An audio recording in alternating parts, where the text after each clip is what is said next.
মেয়ের জন্মদিনে মেয়ের আবদারে তার পছন্দের পোলাও বানিয়েছিলাম। হ্যাপি বার্থডে সোনা।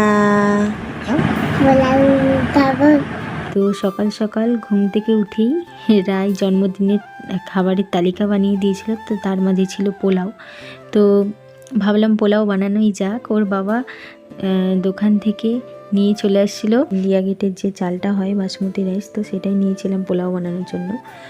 আর তার সাথে ছিল যা যা উপকরণ লাগবে: কাজু, কিশমিশ, দারচিনি, লবঙ্গ, এলাচ, জায়ফল, জয়িত্রী, আর হচ্ছে যে পোলাও বানানোর জন্য রং নিয়েছিল, ওই কামধেনু রংটা। এটা কিরা?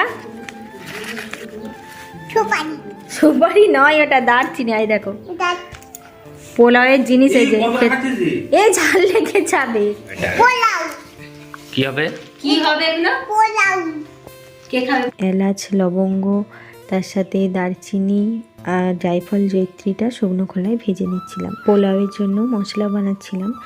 আর আমি এই রাইস, পোলাও এগুলো আমার বাবার কাছ থেকেই শিখেছি। তো বাবা এগুলো বানাই দেখে দেখে আমি শিখেছি। তো কথা বলতে বলতে দেখো আমার মশলাগুলো ভাজা হয়ে গিয়েছে শুকনো খোলাতে। খুব একটা কড়া করে ভাজিনি, হালকা ভেজে নিয়েই যে এখন হামাল দিস্তাতে এখন সমস্ত মশলাগুলোকে গুঁড়িয়ে নিচ্ছি। আর আমার মেয়েও চলে আসছে আমাকে সাহায্য করতে। এটা কিসের জন্য হচ্ছে বলতো? মাংসের জন্য না, পোলাওয়ের জন্য। পোলাওয়ের জন্য। তো দেখো খুব একটা গুঁড়ো করিনি, মানে অল্প দানা দানা রেখে দিয়েছি, মুখে লাগলে বেশ ভালো লাগবে।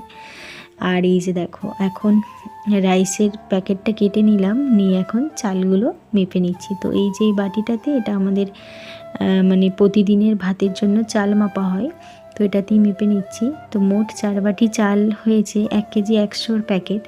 এর মাপ এই বাটি মাপ করি, আবার 2 বাটি চিনি মেপে নিলাম। আর মানে 4 বাটি চাল আর 2 বাটি চিনি। আর এই যে দেখো এখন চলে আসছি রান্নাঘরে, মানে কাজু কিশমিশগুলো ভাজতে। তো প্রথমে কড়াইয়ে ঘি দিয়ে দিলাম, তারপর ঘিটা একটু গরম হতেই কাজু কিশমিশগুলো দিয়ে ভাজতে শুরু করেছি। তো একটু লাল লাল করে ভেজে নিয়েছি, খুব বেশি ভেজে নিইনি কড়া করে।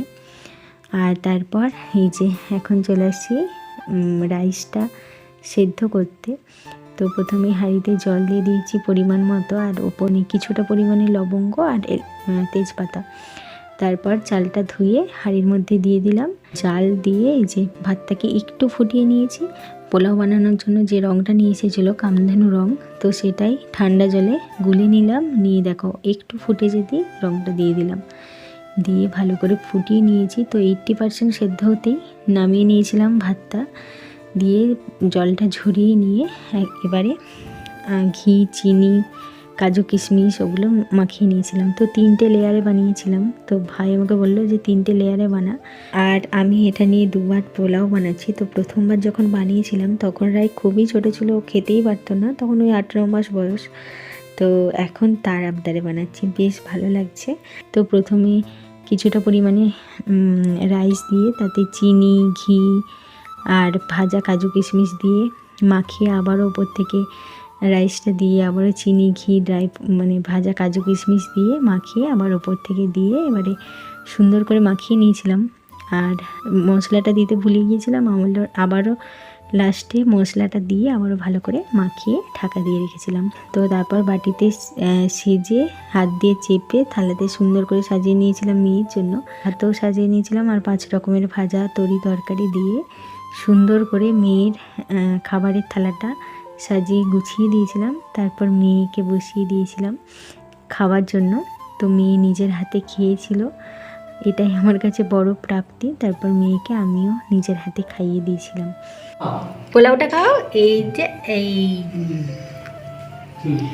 কেমন হয়েছে বলো?